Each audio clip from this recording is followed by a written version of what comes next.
এই বিড়ালটা চুরি করার জন্য যখনই সুড়ঙ্গ বানিয়ে মানুষের ঘরে ঢুকছিল, তখনই এই কুকুরটা সন্দেহ হলে সে মাটির নিচে গিয়ে বিড়ালটার সামনে গিয়ে বিড়ালটার জন্য অপেক্ষা করতে থাকে। এরপর বিড়ালটাকে ধরে পেটাতে শুরু করে দেয়।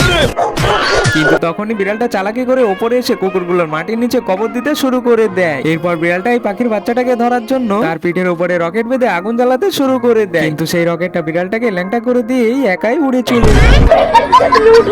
এরপর সে ভুল করে চুরি করতে গিয়ে একটা কুকুরের ঘরের মধ্যে ঢুকে যায়, যার কারণে কুকুরদের হাতে মার খেয়ে বাইরে পালিয়ে এসে আবারও যখন ওপর দিয়ে তাদের ঘরে উকি মারতে যায়, তোর মরণের চুলকানি উঠছে।